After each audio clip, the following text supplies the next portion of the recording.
Du coup, je m'appelle Margot. Là, vous avez Paul. On est tous les deux vos RM en recherche. On vous fait du coup la deuxième partie de la format pour ceux qui étaient peut-être là lundi ou mardi, sur cette fois la partie U8 de la recherche. Mais avant de commencer, vous avez un cours avec Levade aujourd'hui. Est-ce que c'était un cours sur le cholestérol? D'accord. Bon, bah dommage. Donc, du coup, ce qu'on va faire, c'est qu'il y a une partie cholestérol qu'on avait prévue qui est assez courte.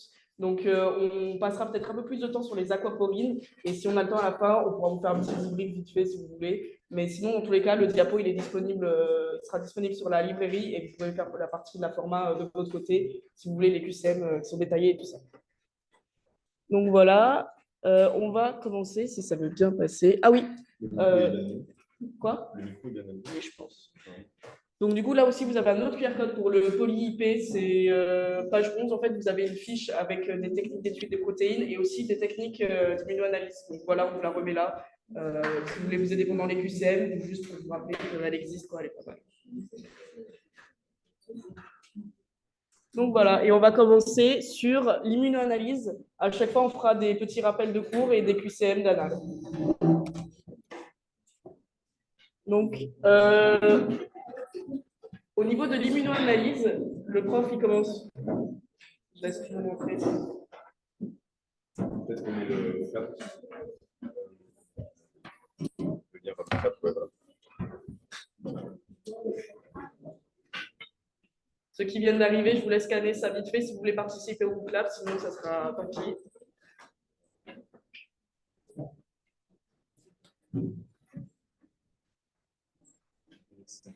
Sinon, on n'a pas de stylo pour écrire au tableau le code. Non. Mais tu peux prendre une feuille. Ah bah, si tu veux. Merci beaucoup. Merci beaucoup. Voilà. BSM. S. L. P. C. H. P de Patrick. C. H. Voilà. Pour ceux qui n'ont pas pu scanner le code, allez sur Booklab, le site, et mettez ce code, comme ça vous pouvez vous connecter et faire les fichiers. Ok, donc dans le cours de l'immunoanalyse, il y a le prof qui commence par vous faire un rappel sur le système immunitaire. Donc vous avez dans le système immunitaire, vous avez des leucocytes et vous avez des molécules solubles, donc des cytokines par exemple. Ce schéma sur quelle cellule donne quoi, il faut le connaître parce qu'il peut y avoir des QCM là-dessus. On vous a juste rajouté, on vous a entouré en vert et entouré en rose en fonction de si les cellules faisaient partie du système immunitaire inné ou système immunitaire acquis. Donc le système immunitaire inné, celui que vous avez depuis votre naissance, et il n'est pas spécifique et il ne va pas évoluer. Et vous avez le système immunitaire acquis qui, lui, se développe au fur et à mesure quand vous rencontrez des agents pathogènes et qui va être spécifique. Voilà. Ça marche super bien.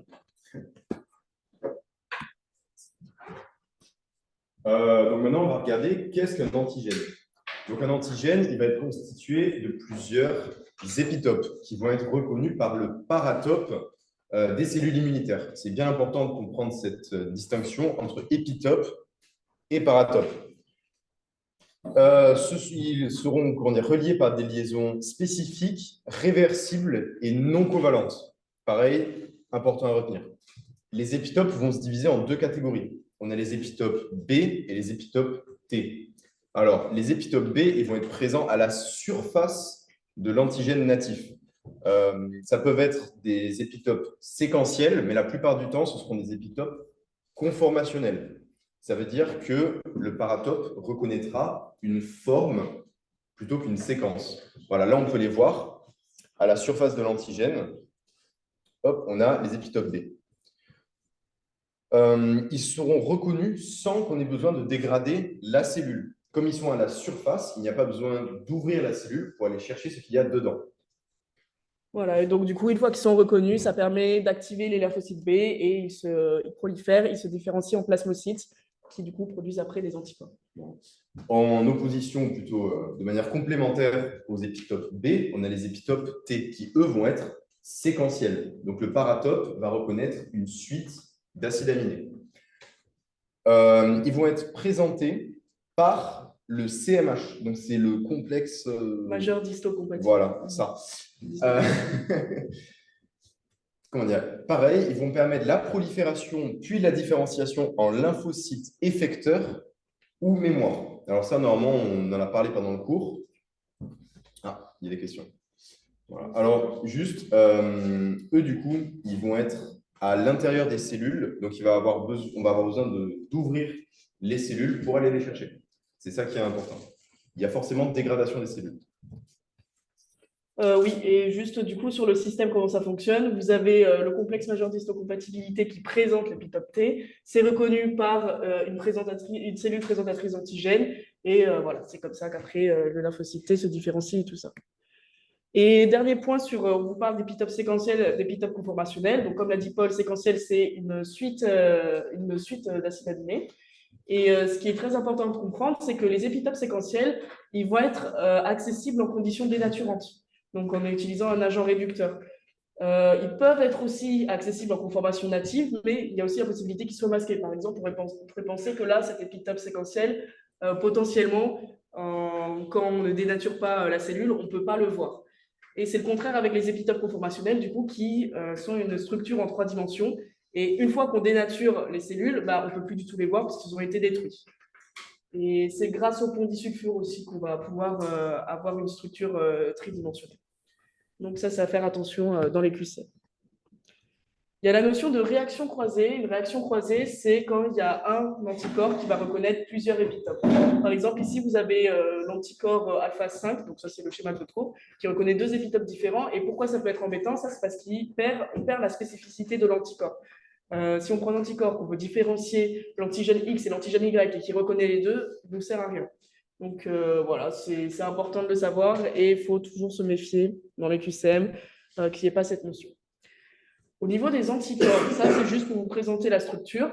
Vous avez toujours des chaînes légères sur le côté là et des chaînes lourdes. Elles sont reliées ensemble par des ponts disulfure. Il y a aussi un fragment FC et des fragments Fab. FC, ça veut dire fragment cristallisable ou fragment constant pour retenir.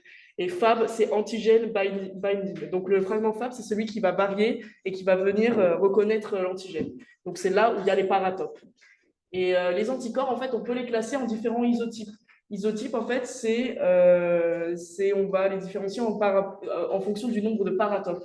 Donc, vous avez les immunoglobulines qui sont monomériques divalentes. Donc, monomérique, ça veut dire qu'il y a un seul fragment FC, divalente, 2 fragments Fab, 2 épitopes. Les IgA, c'est des immunoglobulines qui sont dimériques, donc 2 fragments FC, tétravalentes, 4 fragments Fab. Voilà, et IgM, pentamérique, décavalente, c'est-à-dire 10 fragments Fab. Ça, c'est juste sur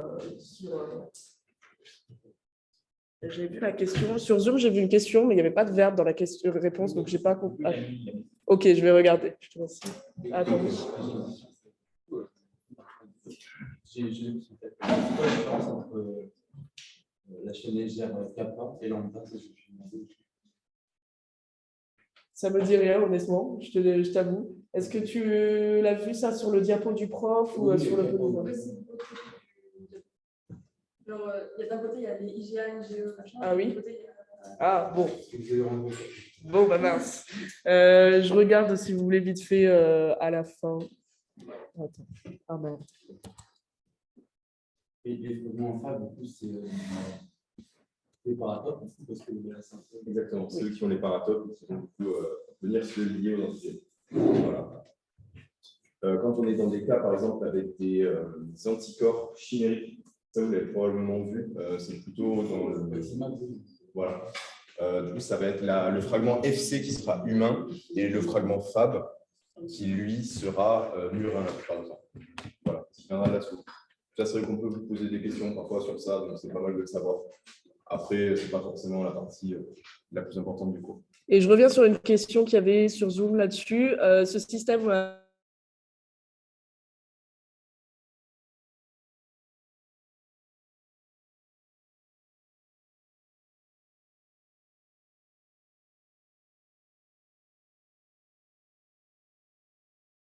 Un peu de temps, donc je regarde ça tout à l'heure.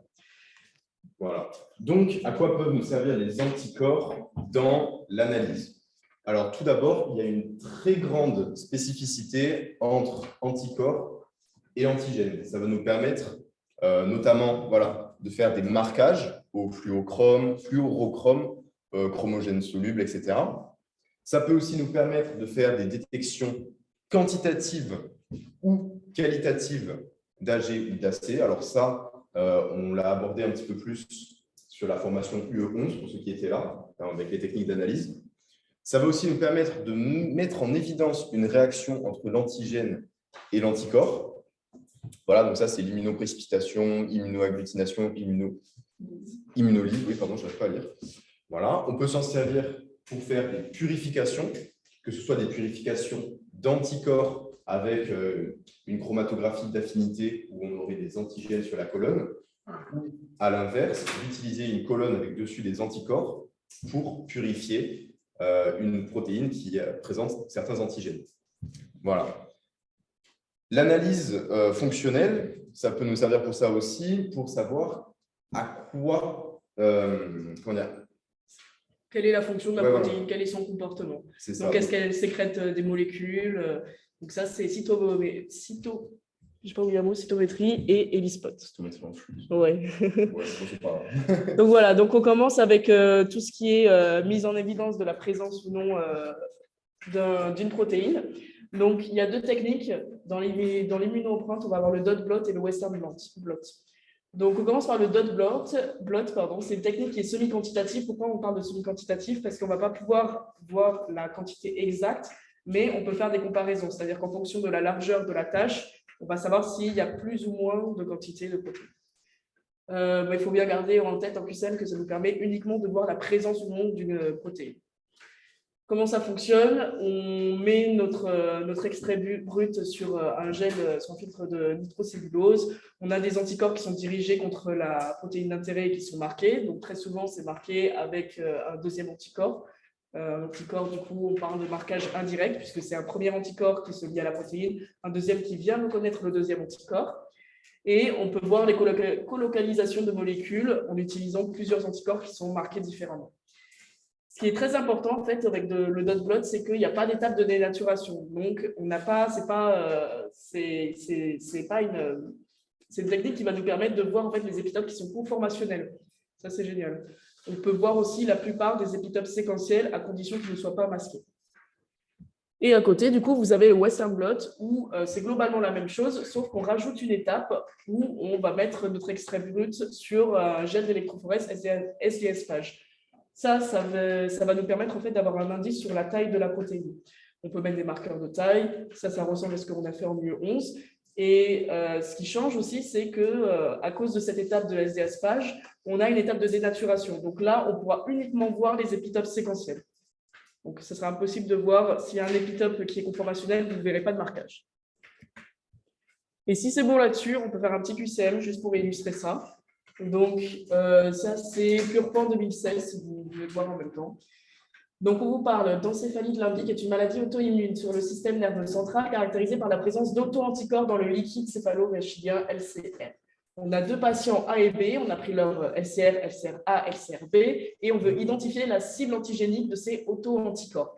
On va faire 3 expériences. On fait une première expérience, c'est une immunofluorescence indirecte sur des cryoscopes du cerveau humain. Donc, l'immunofluorescence indirecte, ça va nous permettre de voir la localisation des épitopes, la localisation où est-ce que les anticorps se lient. Voilà, et on nous dit que c'est identique avec les deux LCR. Ensuite, on fait un immunotransfert et plus précisément, on fait un western blot. On obtient ça. Et la troisième expérience, c'est vous purifiez les IgG totales de chacun des LCR, puis avec celle-ci, vous réalisez une immunoprécipitation à partir d'extraits protéiques solubles du tissu cérébral. Vous analysez les immunoprécipités afin d'identifier les protéines constitutives. Vous identifiez dans les deux cas une protéine unique, c'est la protéine AK5. On te dit que c'est une protéine cytosolique et qu'elle fait 70 kilodalton. Voilà. Je vous mets l'énoncé ici et normalement, sur Booklab, vous pouvez faire en même temps les QCM si j'arrive à faire. Si vous voulez retourner sur l'énoncé, c'est. Attends, excusez-moi, je regarde juste un truc. C'est du coup PurePan 2016. Voilà, donc vous pouvez aller jeter un œil sur TutoWeb dans la librairie pour trouver les annales. Voilà, ce sera probablement plus simple que d'essayer de revenir par cœur l'énoncé. Ok, donc on vous dit, ça ne marche pas. On vous dit, ces résultats vous permettent d'affirmer que les auto-anticorps présents dans chacun des LCR A et B reconnaissent au moins un épitope séquentiel. Ici, vous avez un Western blot et vous avez un marquage en Western blot. S'il y a un marquage en Western blot, ça veut dire qu'il y a des épitopes qui ont été reconnus et plus précisément des épitopes séquentiels parce que c'est les seuls qu'on verra en Western blot. Donc ici, oui, on est sûr qu'il y a au moins un anticorps, un épitope séquentiel dans les LCR A et B. C'est bon là-dessus? Ensuite, on vous dit, ces résultats vous permettent d'affirmer que les auto-anticorps présents dans le LCR A et B reconnaissent les mêmes épitopes. Ici, il faut bien comprendre qu'on n'a aucun moyen de savoir si c'est les mêmes épitopes ou pas. Donc, effectivement, vous avez une immunofluorescence qui vous permet de dire que c'est le même marquage, mais l'immunofluorescence, elle n'est pas assez précise pour savoir précisément si c'est le même épitope qui a été reconnu. Et au niveau du Western blot, OK, il y a un marquage qui est à 70 kilodaltons à chaque fois, mais c'est pas forcément, ça ne veut pas dire que c'est le même épitope. Donc voilà, là, vous n'aviez aucun moyen de savoir, donc l'item B est faux. Item C, ces résultats vous permettent d'affirmer que les auto-anticorps présents dans chacun des LCR A et B reconnaissent au moins un épitope conformationnel de l'AK5. Là, encore une fois, vous n'avez aucun moyen de le savoir parce que vous savez qu'il y en a un qui est séquentiel, mais on n'a pas pu voir les conformationnels là-dessus. Donc peut-être qu'effectivement, il y a un autre épitope qui est reconnu et peut-être qu'il est conformationnel, mais on n'a aucun moyen de le savoir, on ne peut pas l'affirmer ici. Item D, le point isoélectrique du ou des antigènes cibles pour être précisé après séparation bidimensionnelle d'un extrait protéique soluble du tissu cérébral et analyse de celui-ci par immunotransfert. Là, c'est bien vrai. Donc, la séparation bidimensionnelle, ça nous permet de voir le poids moléculaire et aussi le PI. Et en plus de ça, dans ce genre de questions, il faut faire attention à ce que ce soit bien des épitopes séquentiels qu'on va voir. Parce que ça, c'est aussi une méthode qui est dénaturante. Donc là, on a bien des épitopes séquentiels, donc ça va fonctionner. Et item E. Si on a des épitopes conformationnels, on ne peut pas faire de SDS page. On peut pas. En fait, tu vas faire une SDS page, mais tu vas avoir aucun marquage parce que l'épitope, il n'est plus du tout reconnu. Et ça donne quoi? Du coup, une technique dénaturante, c'est juste que ça va couper les ponts disulfures. Ah, oui, et comme l'épitope conformationnel s'y tient avec des ponts disulfures, il n'existe plus. Item E, vous pouvez purifier le ou les antigènes cibles par dot blot à partir d'un extrait protéique total du cerveau. Ça, c'est la question classique. Dot blot, c'est uniquement pour voir la présence ou non de protéines. Donc là, c'est faux, on ne pourra pas purifier. Est-ce que c'est bon sur ceux qui s'aiment? Moi, j'ai une question. Pour moi, quand je vois il fait une bande au même niveau, pour moi, c'est la même chose en français. Je parle le nom chiffre. Alors, quand tu as une bande au même niveau, c'est possible que ce soit le même épitope, c'est possible que ce soit la même protéine qui ait été reconnue, mais c'est aussi possible que dans ton extrait, que tu aies peut-être deux protéines qui font toutes les deux 70 kilodaltons, et chez le patient A, il y a une première protéine qui est reconnue, chez le patient B, c'est une autre protéine. C'est aussi possible que ce soit une même protéine de 70 kilodaltons, mais que le patient A, ses auto-anticorps, il reconnaisse un certain épitope, et que le patient B, ses auto-anticorps, il reconnaisse un autre épitope. Donc vraiment, en fait, tu connais la bande, c'est vraiment présence ou non. C'est l'immunotransfert, il faut garder en tête que c'est présence ou non, et tu ne vas pas pouvoir faire des comparaisons sur est-ce que c'est la même exactement, ça tu ne peux pas savoir. On peut dire que ce que constater, ça ne va pas répondre à notre question, que ce soit Pardon? Ça ne peut pas répondre à la question, c'est quantitatif, en ce moment, ça ne peut pas donner une réponse dans ce cas. Ah oui, non, ça ne me permet pas de donner la réponse. Hein. Ce n'est pas la fin du ciel, il y en a 3 lignes. Voilà, c'est ça la d'ailleurs, si vous voulez, il y a la suite qui arrive, si je peux passer la diapo. Oui. Je pense qu'on a une question, mais du coup, comme ça coûte des fonds sulfure, la séquence, elle va peut-être changer aussi. Non, parce que la séquence d'acides aminés, en fait, les acides aminés, ils ne sont pas liés entre eux dans une protéine, ils ne sont pas liés entre eux par des ponts disulfures. Donc la séquence, elle va rester la même. C'est vraiment juste la conformation tridimensionnelle. Oui, c'est ça. C'est ça. Oui. Quand on te parlera de paratope, oui, ça sera le paratope de l'anticorps ou de ce qui. Oui, après, tu as aussi. En fait, en général, paratope, c'est juste une séquence qui va reconnaître un épitope. Donc, par exemple, on vous a parlé tout à l'heure des épitopes B, des épitopes T. Les épitopes B, ils vont être reconnus par le paratope qui est sur le lymphocyte B. Est-ce que je me mélange pas les trucs? Ouais, non, Donc voilà, en fait, c'est globalement le paratope est sur les anticorps, mais juste pour que tu retiennes que c'est ce qui te permet de reconnaître un épitope. J'ai une question. On a une globine M, la dièdre et Oui. mais il y en a deux autres. Mais Oui. c'est quoi la différence du vaccin des autres? On check la question. tu parles. Mono. Attends, ouais, je vais dire. Ouais. On a la E, la D, c'est quoi la différence? Je ne saurais pas te dire. C'est encore une fois, c'est juste évoqué dans le cours. Le prof, il ne développe pas plus. Donc, je suis désolée, on n'est pas allé voir plus loin non plus. Bon, désolé. Ok, ça, c'est la suite. C'est toujours le même truc. C'est toujours le même énoncé. Sauf que cette fois, on cherche à confirmer que AK5, on avait vu tout à l'heure que AK5, elle était présente dans les LCRA et LCRB. On veut montrer que c'est la cible, enfin, voir si c'est la cible antigénique des auto-anticorps qui sont présents dans les LCRA et B. Donc, on a un anticorps monoclonal de souris anti-AK5 humaine qui est parfaitement caractérisé. Donc, on va pouvoir reconnaître AK5. Et on a des anticorps marqués, non marqués, tout ça, ce qui est tout pour faire nos expériences. Par des techniques de biologie moléculaire, vous faites exprimer ou non AK5 dans une lignée cellulaire C qui ne l'exprime pas spontanément. Donc, vous faites des modifications géniques pour avoir des individus qui sont AK5-, qui ne possèdent pas la protéine AK5, et des AK5+. Vous possédez par ailleurs une AK5 recombinante humaine pure qui vous permet de purifier les auto-anticorps présents dans la LCR par chromatographie d'affinité.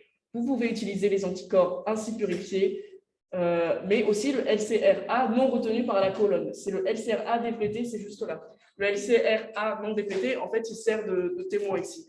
C'est celui qui n'a pas été retenu par la chromatographie d'affinité quand on l'a mis avec AK5. Donc, quand on regarde la présence ou non de la protéine, c'est normal qu'on ne la trouve pas. Il n'a pas été retenu sur la colonne. Peut-être prenez en photo avant qu'on passe aux autres thèmes. Juste, la question de la LCRA végétale, ça sert à montrer que ça ne change pas sur autre chose, c'est ça? C'est juste, oui, c'est ça. C'est le témoin pour montrer. Non, mais. Oui, montrer que. Faire attention, tout ce qui est des informations importantes, de celles qui ne sont pas importantes. Surtout en recherche, où tu vas avoir des énoncés. Juste vérifier qu'effectivement, quand il n'y a pas de AK5, bah, tu ne détectes pas de AK5. Même si ton anticorps est parfaitement caractérisé, il est censé reconnaître que AK5. Être sûr que c'est bien le cas. Et les QCM. Il n'y en a que 3 parce que le reste, après, c'est. On ne l'a pas encore. Non, mais si, c'est en programme, mais ce n'est pas encore. C'est pas lié à ce qu'on peut faire ici. Ouais. Ah bon, il y a plein de questions. Voilà, donc c'était tout juste. On va passer à la correction. Désolé pour ceux qui n'ont pas eu le temps de finir le QCM. Donc, alors, item A.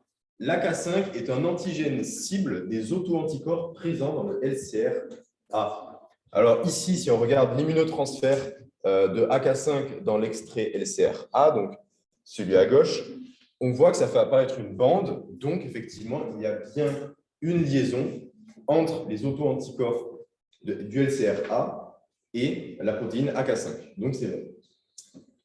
Item B, par immunotransfert réalisé avec la protéine recombinante, vous pouvez vérifier que les auto-anticorps présents dans le LCR des patients reconnaissent un ou des épitopes séquentiels portés par le AK5. Alors là, le petit piège, c'était le fait que ce soit des épitopes séquentiels. Ici, c'est bien vrai, parce qu'on rappelle, l'immunotransfert est une technique dénaturante. Donc, les seuls épitopes qui peuvent être reconnus, ce sont des épitopes séquentiels. Les épitopes conformationnels, ils ne sont plus là. Voilà.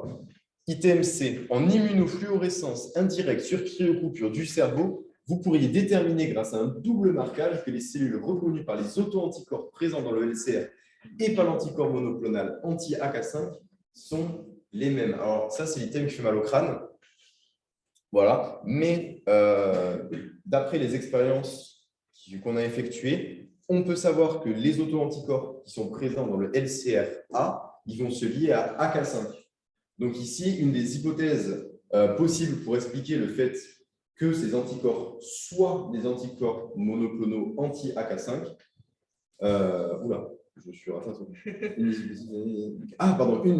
des hypothèses possibles, c'est justement le fait que ce soit des anticorps monoclonaux anti-AK5. Ce qui expliquerait le fait que l'on voit une bande sur l'immunotransfert.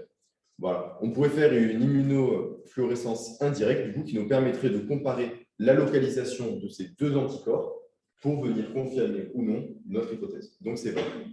Voilà. Il ne faut pas se faire embrouiller par l'énoncé super long de l'item. C'est assez simple de qu'on divise ensuite en partie. Oui. Mais juste sur la troisième figure, DPT, c'est quoi?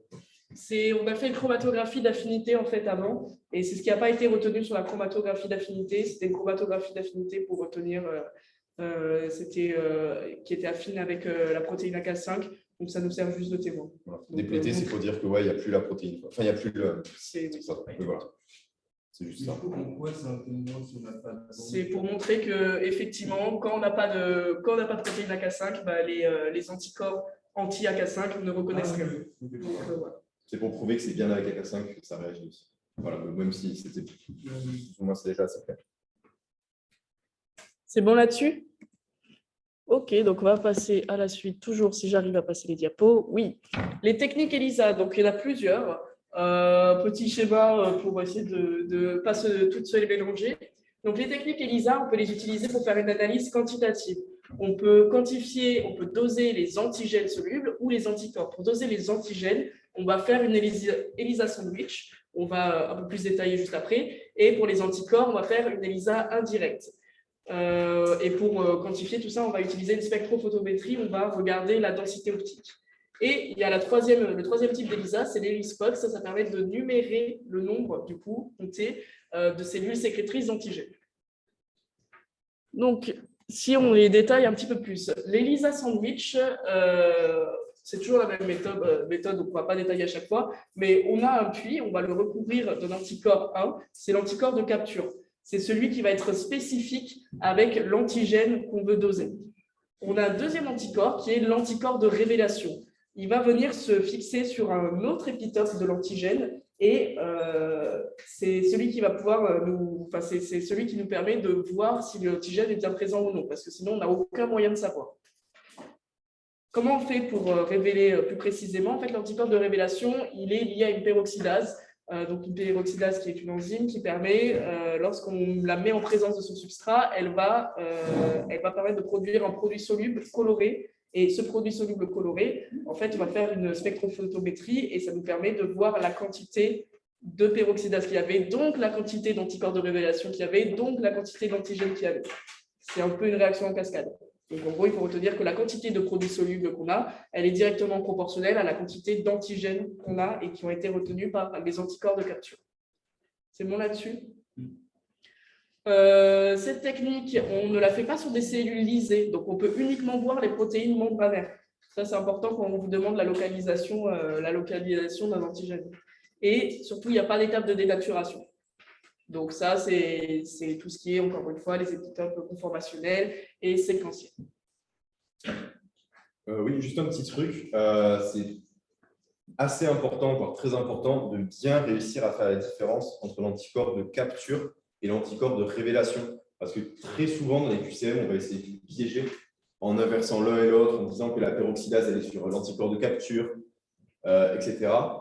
Et aussi, simplement le fait que voilà, ils reconnaissent des épitopes différents sur l'antigène. Donc, ça nous demande de connaître au moins 2 épitopes différents. Voilà. Ensuite, pour doser les anticorps, on va faire une ELISA indirecte. Donc, cette fois, sur le puits, on ne va pas mettre des anticorps de capture comme avec les antigènes. On va mettre des antigènes spécifiques des anticorps. Donc, voilà, c'est toujours une réaction antigène-anticorps dans tous les cas. On a du coup l'anticorps à doser qui va venir se lier au niveau de son fragment Fab aux antigènes qui sont sur le puits. Et il va avoir son fragment FC qui est libre et qui est disponible pour le deuxième anticorps, l'anticorps de détection, qui va venir du coup se lier. Donc là, ce qu'il faut faire attention, avant il fallait faire attention que c'était sur 2 épitopes différents de l'antigène que les anticorps 1 et 2 se mettaient. Là, il faut faire attention que l'anticorps à doser, il utilise son fragment Fab pour se lier aux antigènes qui sont sur le lit et son fragment FC, il est libre pour l'anticorps de détection. Encore une fois, pour la détection, c'est la même chose avec la peroxydase et le produit soluble. Donc, on mesure par spectrophotométrie. Et souvent, ce qu'on utilise, c'est ce qu'on vous dit dans les QCM, c'est qu'on immunise des animaux pour avoir des IgG. Donc, si on veut doser, parce que Si on veut doser un anticorps humain, il faut qu'on trouve un anticorps de détection qui soit spécifique de cet anticorps humain. Et du coup, ce qu'on fait, voilà, c'est on immunise des animaux et on prend leur antisérum. Et le troisième type d'ELISA, l'ELISpot. Donc là, on va recouvrir notre puits d'une matrice avec des anticorps de capture qui vont être spécifiques de l'AG qu'on cherche à doser, enfin de l'AG plutôt qui est sécrété. Petite parenthèse, les ELISpot, ça permet de doser, on parle en fait d'antigènes, mais ce n'est pas spécifique des antigènes. On vous dit dans le cours aussi qu'on va pouvoir compter le nombre de plasmocytes sécréteurs d'anticorps ou le nombre de cellules productrices de cytokines. Donc, on vous parle toujours, on va regarder les cellules productrices d'antigènes, mais c'est juste en termes larges, ça marche aussi pour les cellules productrices d'anticorps et de cytokines. Donc, du coup, vous avez un lit avec un anticorps de capture qui est spécifique du produit qui est sécrété, et vous avez vous mettez vos cellules d'intérêt qui sécrètent les antigènes, qui se lient sur les anticorps qui sont sur le lit, et une fois qu'on fait le lavage, donc on enlève toutes les cellules productrices pour qu'il n'y en ait pas plus, qu'elles ne continuent pas à produire et que ça ne fausse pas les résultats, on va mettre l'anticorps de détection, encore une fois, et on va détecter le nombre de produits d'antigènes, de ce qui a été produit par la cellule. Donc, ça nous permet voilà, de voir la quantité, le nombre, ou plutôt par la quantité, le nombre de cellules sécrétrices. Oui. Avec les cellules, les acides sandwich, je n'ai pas trop compris. Ok. Ils ont tout procédé parce que mettre quelque chose sur quelque chose en pile, je n'ai pas compris. Pour la sandwich? Oui, c'est ça. Et en direct, parce que c'est 24 sur 5 corps. Qu'est-ce qu'il y a? Je n'ai pas compris. En fait, tu as un lit, un puits ici, et sur ce puits, ça c'est toi qui l'as, tu mets des anticorps de capture. Ça, c'est toi qui choisis. Et en fait, après, tu vas mettre ton produit soluble et tu veux doser la quantité d'antigènes qu'il y a dans cet extrait. Du coup, que je viens de rajouter dans mon puits. Je viens de le rajouter dans mon puits et je veux voir la quantité d'antigènes. Et les antigènes, ils vont venir en fait se lier spécifiquement à mon anticorps de capture, parce qu'ici, il y a une liaison qui est spécifique. Et donc, du coup, dès qu'ils vont trouver cet anticorps, hop, ils vont se lier dessus. Et après, moi, mon but, c'est de savoir il y a combien d'antigènes. Bon, il n'y a pas combien, plutôt, quelle est la quantité d'antigènes. Donc, j'ai un deuxième anticorps que je rajoute, moi, je le rajoute après, et qui reconnaît l'antigène, mais sur un autre épitope. Et en fait, en reconnaissant l'antigène, il va permettre, c'est juste en fait, lui, il sert juste à nous permettre de voir l'antigène. Donc, il n'a pas de rôle en soi, c'est juste pour nous permettre de le voir. Ok. Voilà. Et l'oxydase, du coup c'est ça qui nous permet de voir, en fait. C'est la peroxydase, elle est liée à l'anticorps de révélation. Et donc, on ajoute le substrat de la peroxydase. La peroxydase, c'est une enzyme, donc du coup, elle va permettre d'accélérer la réaction. Et ça va permettre la réaction, elle va libérer un produit soluble, donc un produit coloré. Et quand on voit la couleur, en fait, on peut mesurer la couleur par spectrophotométrie. Et en fonction de la quantité de couleur, on peut savoir la quantité d'antigènes qu'il y a. Ok. On peut comparer les différences. C'est ça. C'est ça, oui. On peut, si c'est plus ou moins coloré, tout ça. Oui, c'est la même chose, sauf qu'en fait, la seule différence, c'est que tu vois, là, tu avais des anticorps de capture sur le puits, parce que tu cherches à doser des antigènes. Donc, les antigènes, ils vont se mettre sur les anticorps. Mais l'ISA indirect, je cherche à doser des anticorps. Donc, qu'est-ce qui est spécifique des anticorps? Les antigènes. Donc, du coup, je mets sur mon puits, je vais plutôt mettre des antigènes. Et les anticorps à doser, ils vont venir se mettre dessus par complémentarité. C'est l'inverse, c'est ça. En fait, c'est comme si on avait... là, j'ai du pain, jambon, pain. Et là, j'ai jambon, pain, pain. Voilà. Oui, c'est en gros, c'est notre petite continuons sur la métaphore du sandwich. C'est une petite assiette. C'est juste les petits trucs qu'on a en laboratoire. Voilà, sur les ELISpot, oui, pardon.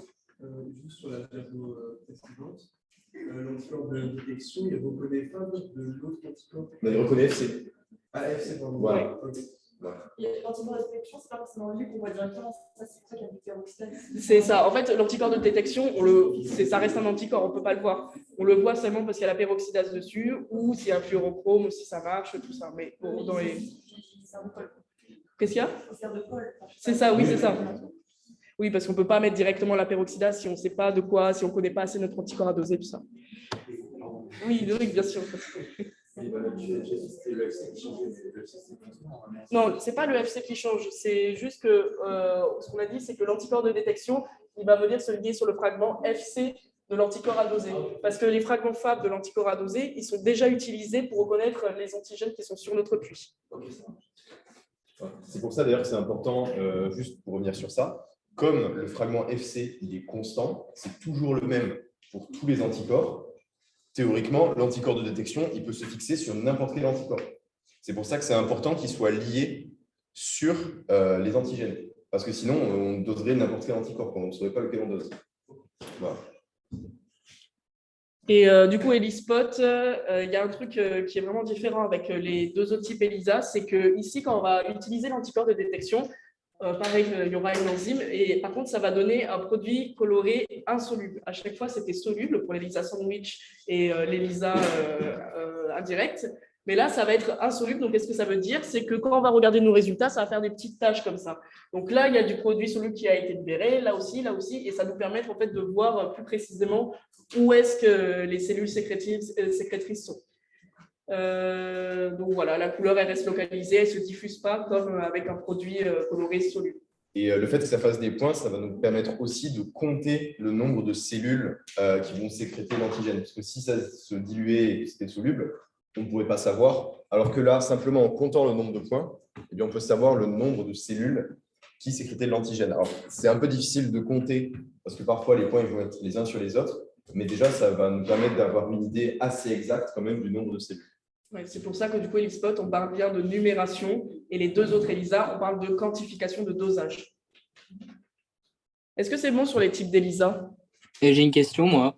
Alors, on va faire un petit QCM. Pareil, prenez en photo. Voilà. Je peux vous lire les noms, ça fait plaisir. Donc, ici, on cherche à caractériser les épitopes reconnus par les auto-anticorps anti-AK5. C'est la continuité du QCM qu'on a vu juste avant.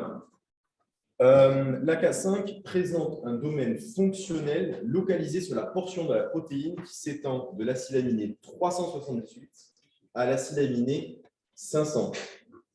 À partir des lymphocytes périphériques de vos deux patients, on a produit des auto-anticorps monoclonaux humains.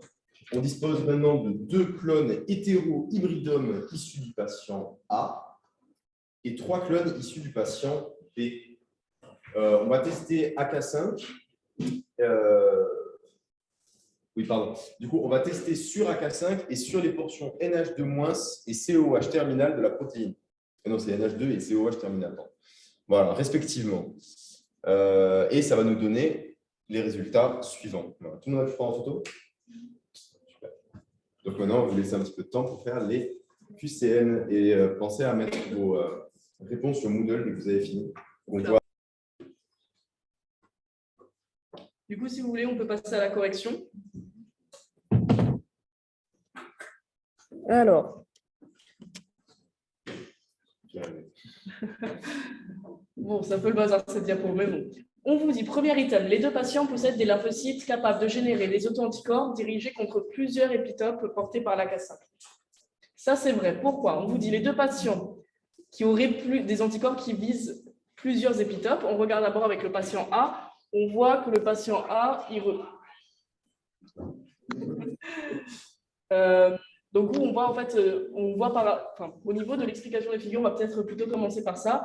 On a des immunotransferts et on a des ELISA. Quelle est la différence entre les deux? Déjà, en immunotransfert, on va uniquement voir les épitopes qui sont séquentiels, on a dit. En ELISA, on va pouvoir voir les épitopes séquentiels et conformationnels. Séquentiels seulement s'ils ne sont pas masqués, mais normalement, on vous dit s'ils sont masqués ou vraiment on vous pose une question. Mais voilà, on peut considérer que là, on voit ceux qui sont séquentiels et ceux qui sont conformationnels. En plus de ça, vous avez à chaque fois le test qui est fait sur la partie N-terminale de AK5 et sur la partie C-terminale de AK5. Si on regarde les deux clones d'anticorps qu'on a pour le patient A, on voit qu'on a un marquage à chaque fois en immunotransfert sur AK5. Donc déjà, ils reconnaissent tous les deux au moins un épitope séquentiel. Et en plus de ça, si on regarde un peu plus précisément, le clone A1 il reconnaît un épitope sur la partie N terminale de AK5 et A2 sur la partie C terminale de AK5. Donc déjà, pour le patient A, oui, il a bien des auto-anticorps qui reconnaissent 2 sites différents de AK5. Pour le patient B, eh ben, déjà, rien qu'en immunotransfert, on voit que B1, B3, il y a un marquage, B2, il n'y a pas de marquage, et pourtant, en ELISA, il y a un marquage. Qu'est-ce que ça veut dire? Ça veut dire que l'épitope qui est reconnu par B2, c'est un épitope qui est conformationnel. Donc, et on refait la même histoire après qu'avec le patient A. B1, il reconnaît un épitope sur la partie N terminale, B3 sur la partie C terminale. Donc, encore une fois, c'est 3 auto-anticorps qui reconnaissent 3 épitopes différents. L'item A est bien fait. Item B, là, il y a eu beaucoup d'erreurs. On vous dit A1 et B1 reconnaissent le même épitope. Qu'est-ce que vous avez pour savoir? D'abord, vous regardez les ELISA A1, B1. OK, il y a un marquage à chaque fois. Sur la partie N terminale de la protéine. Pareil, en immunotransfert, pour A1 et B1, vous avez un marquage sur la partie N terminale de la protéine. Donc, qu'est-ce que vous savez? C'est forcément un épitope séquentiel. Et en plus de ça, on peut penser que c'est sur la partie membranaire de la protéine parce que les techniques ELISA, c'est des techniques sur des cellules qui ne sont pas lysées. Mais au-delà de ça, vous n'en savez rien. Vous n'avez aucune idée de où est l'épitope. Vous n'avez aucune idée de si c'est le même ou non. Donc, en fait, là, vous ne pouvez rien affirmer. Vous ne pouvez pas savoir si c'est le même épitope. C'est ce qu'on a dit un peu plus tôt. Pareil, en fait, avec seulement un immunotransfert et seulement un ELISA, vous ne pouvez pas savoir si c'est le même épitope ou pas. Donc là, l'item, il est faux. Est-ce que c'est un peu clair? Du coup, il n'y a qu'avec dot-blot qu'on peut savoir si c'est le même épitope ou pas. Même avec dot-blot, en fait, tu peux pas savoir si tu as 2 marquages, tu ne peux pas savoir si tu as 2 anticorps différents. Il y a un marquage pour une même protéine, il y a plein d'épitopes différents, en fait. Et tu ne sais pas si ça va être le même épitope qui est visé. Et juste en connaissant la présence ou non d'une interaction, tu ne peux pas savoir si c'est le même épitope. Item C, B2 et B3 reconnaissent des épitopes différents. Ça, par contre, vous pouvez le dire parce que vous êtes certain que B2, il reconnaît un épitope conformationnel, et B3, il reconnaît un épitope séquentiel. Donc oui, c'est forcément 2 épitopes différents qui sont reconnus. Donc vous pouvez dire que des épitopes sont différents, vous ne pouvez pas dire que des épitopes sont les mêmes. Oui. Ils ont reconnu forcément qu'un seul épitope? Non, c'est peut-être plusieurs aussi. Hein. Ça aussi, ce qu'il faut dire, des épitopes différents. Là, on a un marquage potentiellement aussi derrière la bande. On ne sait pas combien d'épitopes exactement ont été reconnus. Oui. On sait que B3 il est séquentiel parce qu'il y a un marquage en immunotransfert, donc une technique dénaturante. Donc, les techniques dénaturantes, ça nous permet uniquement de voir un épitope séquentiel. Parce que du coup, ça va détruire les ponts des structures, donc ça détruit les épitopes conformationnels. Et vu qu'il n'est pas du coup à droite, la droite c'est conformationnel séquentiel, et du coup c'est pas séquentiel. Pardon? À droite, avec les ELISA là? Oui, du coup, vu qu'il n'était pas séquentiel et conformationnel. Oui. Il est séquentiel. Ça, là, tu as des marquages pour les 3 parce que tu reconnais tous les types d'épitopes, qu'ils soient conformationnels ou séquentiels. Et ça te permet de préciser, en fait, comme tu gardes que ceux qui sont séquentiels, et ben, tu sais que, par exemple, B2, il n'y a pas de marquage du tout, et il y avait un marquage là, donc l'épitope B2, reconnu par B2, il existe, il n'est juste pas reconnu en immunotransfert, parce que c'est un épitope qui est conformationnel, et quand on a fait un immunotransfert, on a détruit l'épitope. QCM3D, le clone B2 reconnaît un épitope conformationnel sur AK5 1350. Donc, on a bien dit que c'était un épitope conformationnel, puisqu'il n'y a pas de marquage en immunotransfert. Mais là, le piège, il est un peu nul, mais c'est juste parce que c'est sur la partie C-terminale de la protéine. Et item E, seul le clone B3 reconnaît le domaine fonctionnel de la protéine. Le domaine fonctionnel de la protéine, on avait dit que c'était la partie N-terminale.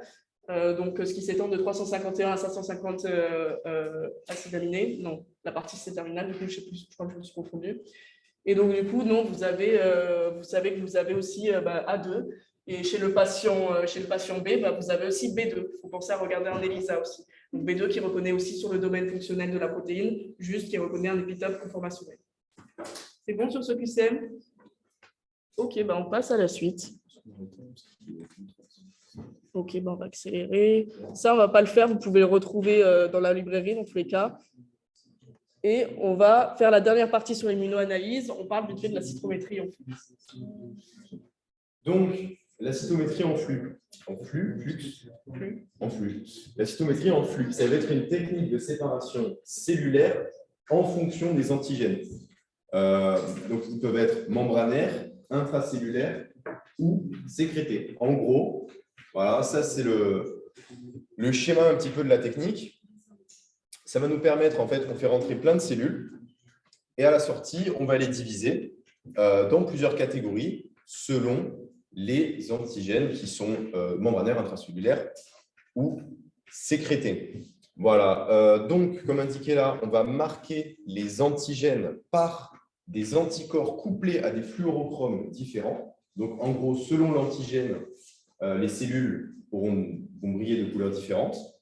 Ensuite, on fait passer ces cellules à travers ce tube-là, où il y aura un laser.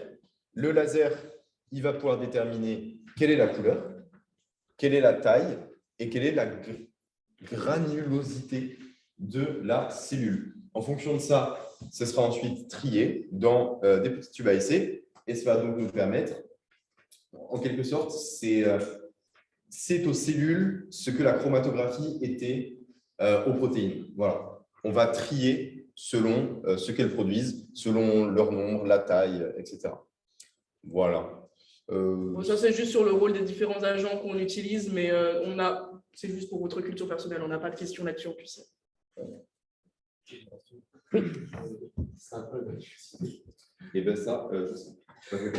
La granulosité, je crois que c'est plus, par exemple, tu vas pouvoir déterminer, différencier les cellules qui sont polynucléaires, qui ont plein de noyaux ou qui en ont qu'un seul. Je crois que c'est plus là-dessus. Mais je suis vraiment entre parenthèses là, je ne suis pas sûre du tout. Donc voilà, mais en plus, globalement, quand on utilise la cytométrie en flux, ce qu'on utilise comme propriété, c'est plutôt la fluorescence la plupart du temps. En tout cas, c'est ça qu'on voit dans les QC. Après, ça peut nous permettre de savoir trier les cellules. Est-ce que c'est des. Voilà, la plupart du temps, la granulosité, c'est quoi? C'est les nucléaires, c'est les éosinophiles qui sont. Voilà. Donc, ça va permettre de savoir quel type de cellules j'ai récupéré. Voilà. Après, normalement, on ne va pas trier en fonction de la granulosité. On va plutôt trier en fonction des antigènes qui sont sécrétés. Bah, c'est ça le principe de la technique. Voilà, c'est ça exactement. Bah, on fait passer un laser à travers, donc on récupère tous les infos. Voilà. Et maintenant, QCM, encore une fois, donc n'hésitez pas à prendre en photo. Donc voilà, quand on vous parle de PMA, ionomycine, B, Brefeldine A, tout ça, même si on ne vous dit pas clairement on fait une cytométrie en flux, ça veut dire qu'on fait une cytométrie en flux. Qu'est-ce qu'il y a de particulier? On a des anticorps marqués qui sont anti-INF-gamma, couplés à un fluorochrome vert, et anti-TNF-alpha, couplés à un fluorochrome bleu. Voilà, et c'est des lymphocytes TCD8 qu'on analyse. On a ces petits schémas, je vous mets les questions. Allez, c'est parti, on passe à la correction. Il faut afficher quoi? Ah, je n'y arrive pas. Voilà. Voici les réponses. Tout était juste. Donc, il y a eu pas mal de soucis, c'est QCM, donc c'est pas grave, on va les reprendre. Donc, déjà, item A. Dans cette expérience, l'incubation des lymphocytes en présence de PMA ionomycine permet l'activation polyclonale des lymphocytes T CD8. Alors, ça, c'était un peu une question salaud, hein, parce que en fait, c'était du cours. Donc, effectivement, la PMA, c'est un analogue de structure du DAG et la ionomycine, elle s'insère dans la membrane plasmique en agissant comme un canal calcique. Donc, en fait, ça va faire une entrée massive de calcium dans la cellule, ce qui va simuler l'expression d'une PIPLC. Et en fait, ça va venir activer les lymphocytes. Alors là, c'est vrai que bon, c'est du cours. Donc, si vous n'avez pas eu juste, ce n'est pas grave. Alors, vous avez le temps de réviser votre cours, ne vous inquiétez pas. Item B, pareil, c'est du cours. On vous demande si la Brefeldine A bloque la sécrétion de l'INF-gamma et du TNF-alpha dans le milieu de culture. Ici, effectivement, la Brefeldine A bloque le trafic vésiculaire entre le réticulum endoplasmique et l'appareil de Golgi. Et ça va bloquer la sécrétion des cytokines. Oui, c'est ça pour le coup, nous avons trouvé sur le graphique parce que si chez le patient, c'est plus trop en bas à gauche, parce que avec qui a du TNF et du IFN. Après, la warfaline A, on l'a utilisée chez les deux. Hein. Oui, ça, Voilà. en fait, c'est dans le protocole de la cytométrie en flux. On met toujours de la bréphéldine A et justement, c'est pour bloquer la sécrétion. Voilà. Justement, le fait que le patient il soit plus en bas à gauche, on va y venir après dans le système, mais c'est probablement dû à une pathologie. Voilà. Donc, on nous demande ensuite, dans cette expérience, 27% des lymphocytes T CD8 sont producteurs d'INF gamma chez l'individu sain. Donc, on regarde notre individu sain qui est à gauche. Ensuite, on regarde l'INF gamma. Donc, l'INF gamma, ça va être la partie de droite. On additionne 6% et 21%. Donc, effectivement, on a bien 27% des lymphocytes T CD8 qui sont producteurs d'INF gamma. Item D. Oui, sur la lecture de ce graphique, du coup, vous avez deux axes. Chaque axe correspond en fait à un fluorochrome différent. Donc, on a regardé un fluorochrome, je crois que c'est le fluorochrome bleu pour l'INF gamma, fluorochrome vert pour TNF alpha. Et les traits ici, c'est les seuils de positivité. Donc là, on a tout ce qui ne brillait pas en vert. Là, ça brille en vert. Là, on a tout ce qui ne brillait pas en bleu. Là, ça brille en bleu. Et voilà, du coup, ça vous permet de savoir, de connaître l'expression ou non de ces facteurs. Je ne sais pas si c'était clair sur la lecture du graphique. C'est vraiment super important de bien connaître ce graphique parce que lui, vraiment, il tombe chaque année. Ce n'est pas forcément sur les mêmes choses, mais alors vraiment, le graphique, c'est le truc type qu'on va vous demander. Ensuite, item D, dans cette expérience, 3% des lymphocytes T CD8 coproduisent du TNF alpha et de l'INF gamma chez le patient. Donc pareil, on regarde le patient, l'INF gamma, c'est à droite, le TNF alpha, c'est en haut. Ceux qui coproduisent, du coup, ça va être le cadran en haut à droite. Et effectivement, on a bien 3%. Donc, l'item D est vrai. Alors, celui-là, il n'a pas trop posé de problème. Et ensuite, l'item E, cette expérience illustre une activation moindre des lymphocytes T CD8 chez le patient. Et effectivement, si on regarde notre patient, on voit qu'il y a vachement moins de TNF alpha et d'INF gamma qui est sécrété, ce qui nous indique qu'il y a une activation bien moindre que chez un individu sain. Voilà, est-ce que c'est clair pour tout le monde? Et pour l'item, en fait, la PMA, tu dis que c'est le cours, mais quel moment je fais parce que en fait, ouais, sur le diapo, je pense pas qu'en passe, ils vous demanderont des trucs aussi précis, mais parce que dans le cours, c'est juste marqué, et je me souviens que nous, à l'oral, il avait expliqué rapidement à quoi ça servait. Mais du coup, bon, on vous l'a remis dans la format, c'est expliqué là en nota bene. Mais c'est peut-être quelque chose qui était plus détaillé en PACES. Là, voilà, c'est 2019. Je ne pense pas qu'en. Nous, on nous en parlait, alors est-ce qu'il a refait cette année? Je ne sais pas. Voilà, parce que mais c'était juste à l'oral. Voilà, c'est ça. On n'est pas dans les entreprises. Et on finit rapidement sur les techniques d'immunoanalyse. Ça, c'est vraiment juste pour vous en reparler. Vous nous dites si vous avez des questions, mais là, c'est tout ce qui est, par exemple, vous pouvez faire des immunoprécipitations. Donc, on a des AG solubles, on a des anticorps précipitants, et du coup, quand on les met ensemble, ça fait des agrégats. Donc, voilà, c'est une relation de proportionnalité. Donc, si on veut avoir un maximum d'agrégats, il ne faut pas mettre plus d'anticorps que d'antigènes. Et ça nous permet d'isoler une protéine. On va pouvoir aussi l'utiliser dans le cadre de coimmunoprécipitation. Donc ça, c'est pour voir les interactions entre deux protéines. Ensuite, on a l'agglutination. C'est ce qu'on utilise dans l'épreuve de Vincent, je ne sais pas comment on le prononce. Ça, c'est pour faire des groupes sanguins. Donc, c'est un peu le même principe, sauf que cette fois, on forme des agglutinats. C'est juste le terme qui change un peu. C'est parce qu'on est en milieu liquide. Et voilà, donc c'est encore une fois quand on se lie à un anticorps. Voilà. Le test de Beth, Vincent, c'est quand même assez important de réussir à le lire. Ça ne va pas forcément tomber en clair dans les QCM, mais c'est vrai qu'on va souvent nous poser des questions dessus. Donc voilà, je ne sais pas si c'est clair pour tout le monde, si tout le monde arrive à comprendre un peu le schéma. Voilà, quand on a une agglutination, c'est qu'il y a eu une liaison antigène-anticorps. Donc, du coup, anti-A, ici, on a une agglutination avec l'anticorps anti-A. Ça veut dire qu'il y a l'anticorps anti-A qui a vu l'épitope A. Et donc, du coup, c'est bien un patient qui a le groupe sanguin A.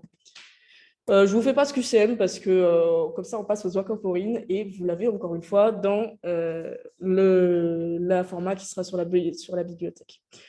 Et malheureusement, vous n'avez pas traité encore le cholestérol. Donc, vous verrez tout ça plus tard. Et on passe aux aquaporines. C'était bon déjà sur l'immunoanalyse, il y avait d'autres trucs dont vous vouliez parler ou c'est bon? Au niveau des aquaporines, donc les aquaporines, le cours de TAC, il y a une petite partie cours, mais en fait, il faut vraiment que vous vous entraîniez sur les annales, parce que TAC, c'est un professeur qui adore vous faire réfléchir, donc ça ne sert à rien de s'attarder trop longtemps sur le cours. Mais ce qu'il faut retenir du cours, qui est un peu long et qui est sous forme d'exemple de démarche scientifique, les aquaporines, c'est un canal. En fait. En quelque sorte, c'est sous forme de tétramère. Ça va permettre en fait, de faire passer des molécules d'eau ou les molécules qui ont une taille d'une molécule d'eau, parce qu'il y a vraiment un goulot d'étranglement qui fait que seules les molécules d'eau peuvent passer. En plus de ça, il y a un résidu cystéine. Non, pas ça que je voulais dire. En plus de ça, c'est surtout que c'est positif au centre. Donc, les ions H+, ils ne vont pas pouvoir passer. Pourquoi c'est important ça? Parce que si les ions H+, ils commencent à passer, on va modifier l'acidité du milieu et ce n'est pas ce qu'on veut. On a un résidu cystine qui peut s'occuper au mercure et ça permet d'obstruer les canaux et ça tue les gens, voilà, parce qu'effectivement, s'il n'y a plus d'eau qui peut circuler entre les cellules, tout ça, on peut se douter que ça pose des petits problèmes. Du coup, on ne va pas casser les thermomètres de mamie pour boire le mercure. Voilà. Et aussi, le HgCl2, c'est le seul inhibiteur qui est connu. Voilà. Il y en a peut-être d'autres, mais on ne les connaît pas. Au niveau, ça c'est juste pour que quand vous reverrez votre cours, si jamais vous avez un peu de mal, il faut en fait vraiment comprendre que TAC, quand il fait son cours, il se base vraiment, vous fait comme si vous étiez des petits scientifiques. En mode, vous avez une protéine, vous avez une molécule qui pourrait être utilisée en tant que médicament. Et donc, ce que vous voulez savoir, c'est quelle est sa localisation, quelle est sa fonction. Donc, comment vous faites? Vous avez regardé en fait vivo, vous pouvez faire des modèles où vous exprimez plus fortement certains gènes, certaines molécules, ou au contraire, vous les inhibez complètement. Ça vous permet d'identifier la fonction. Et en regardant l'expression chez les humains, vous pouvez faire le lien avec la pathologie. Et donc, du coup, c'est ça la physiopathologie. Donc, voilà. Et ça, c'est aussi la dernière partie du cours sur les aquaporines qu'il faut bien comprendre, c'est les aquaporines un peu spéciales. Déjà, vous avez les aquaporines 7 et 9, qui sont des aquaglycéroporines, c'est-à-dire qu'elles vont faire passer de l'eau, mais aussi du glycérol. On les retrouve dans les adipocytes et dans le foie. Et vous avez les aquaporines 2, qui sont dans la partie distale du néphron, et ça permet la réabsorption d'eau pour concentrer les urines. Donc, c'est juste avant que les urines soient perdues, c'est la dernière étape de recyclage pour récupérer un peu d'eau. Et pourquoi cette aquaporine 2 elle est importante? C'est parce qu'elle est impliquée dans le diabète insipide. Le diabète insipide, il peut être dû justement à cette aquaporine 2 qui ne fonctionne pas correctement, donc on n'arrive pas à concentrer les urines, il y a beaucoup d'eau qui sort et voilà, perte d'eau d'inadapté. Et aussi, on vous dit qu'elle est régulée par l'ADH, parce que ça, dans certains QCM, c'est utile, on vous en parle. Donc, voilà. Oui, comme TAC, il aime beaucoup faire des QCM sur les pathologies. Vraiment, retenez bien le fait que l'AQP2, elle est reliée au diabète insipide. Parce que vraiment, c'est le QCM type qui va poser en fait. Voilà. Oui. C'est un peu une maladie auto-immune récessive. Récessive, ça veut dire qu'il y a juste besoin qu'il y ait un allèle qui soit touché pour que la maladie s'exprime. Voilà. Prenez en photo, encore une fois, on ne va pas oublier la diagnostic. Je vais vous le lire vite fait pour le résumer si vous voulez, mais parce que de toute façon, bon, ça c'est typique de TAC, c'est des trucs très longs et oui.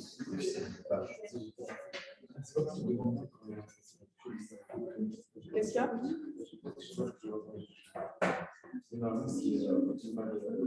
Ah oui, pardon, je t'ai là. Oui. Récessif, c'est quand ce sont les deux allèles justement qui sont touchés. Oui, voilà. Donc, au niveau des QCM d'aquaporine, en fait, plus vous en ferez, plus vous verrez que le schéma des énoncés, même s'ils sont très longs, c'est toujours la même chose. Il y a une aquaporine, on la valide et on regarde à quoi elle sert.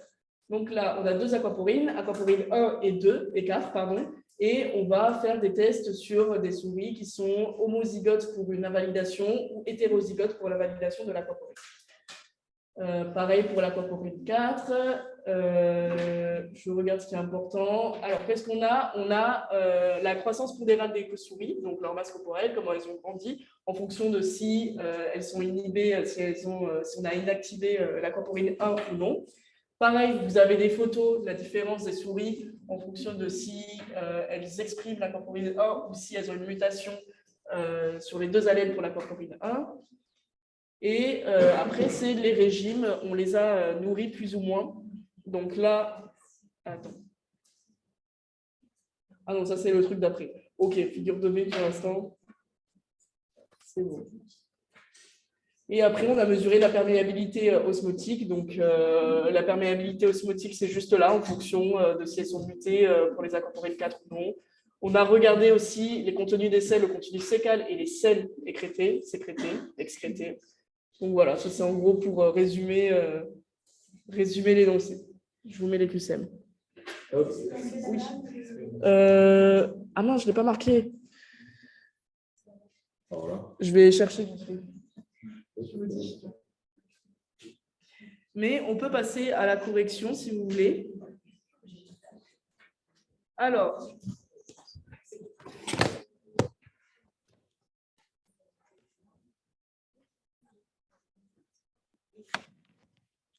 donc premier item, on vous dit, selon la photo de la figure 1, AQP1, les souris AQP1-, donc AQP1 négative, sont plus petites que les souris non mutées et que les souris hétérozygotes AQP1 plus moins.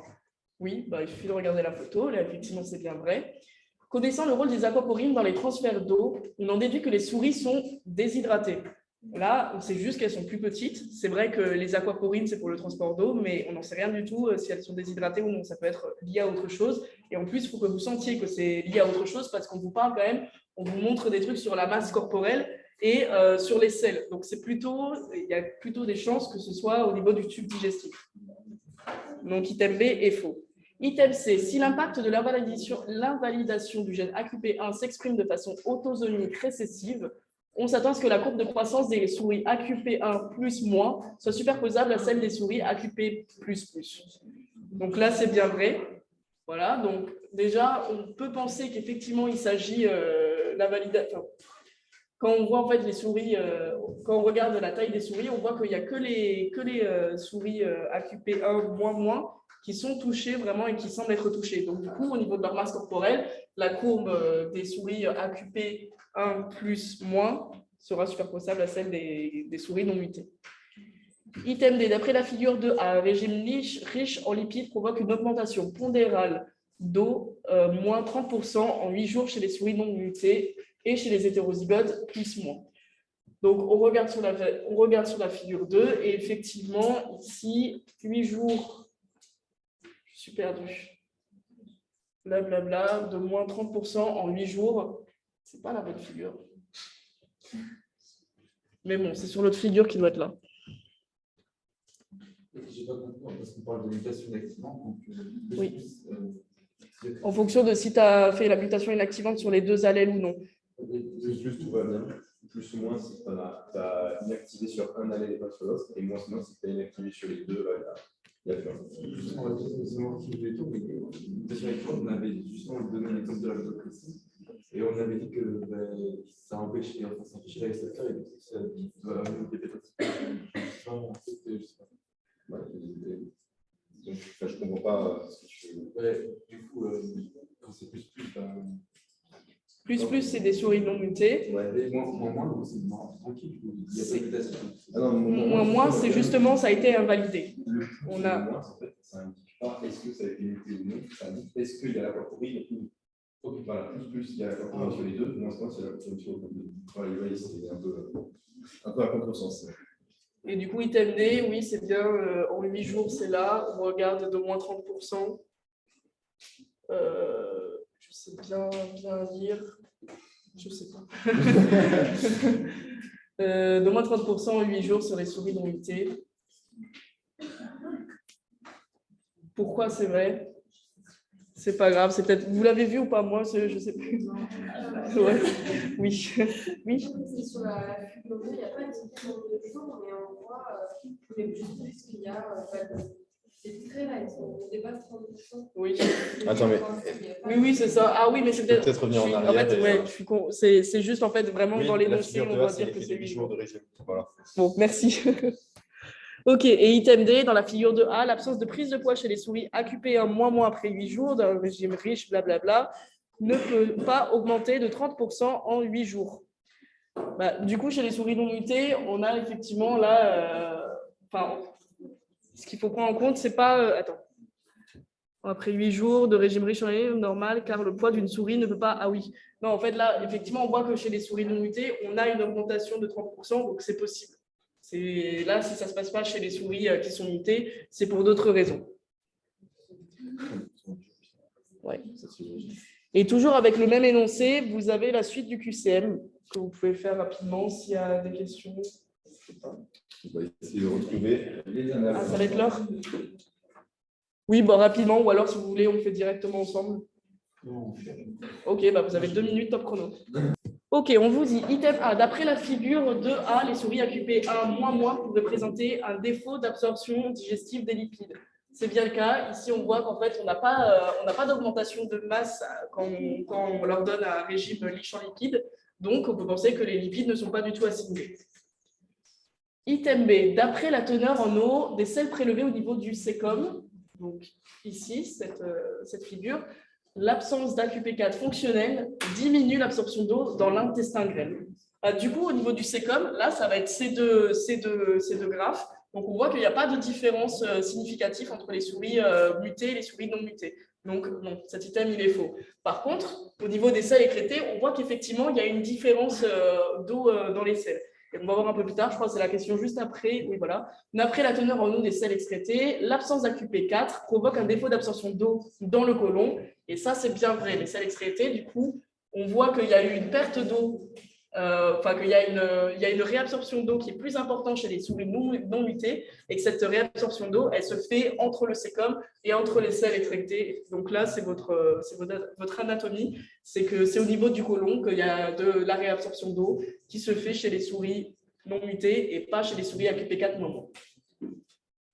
Item D, d'après la figure 2, c'est la diminution de perméabilité osmotique chez les souris AQP4 indique un moindre passage d'électrolytes à travers les molécules d'aquaporine au niveau du côlon. Là, c'est le piège tout bête, c'est les aquaporines, ça sert à faire passer de l'eau. Voilà, donc c'est vraiment juste là-dessus. On ne parle pas de passage d'électrolytes, mais d'eau. Et item E, les figures 1 et 2 montrent que l'AQP1 et l'AQP4 sont exprimés tout au long du tube digestif. On vient de dire que justement, c'était seulement au niveau du côlon. Donc, item E.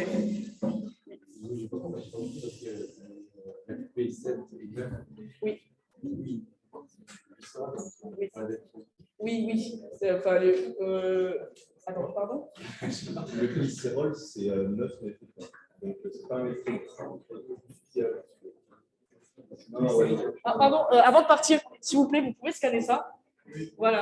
Sinon, je le mets à la sortie. Et n'hésitez pas si vous avez des questions. Désolé si c'était un peu, si on a un peu rushé à la fin, je suis désolée.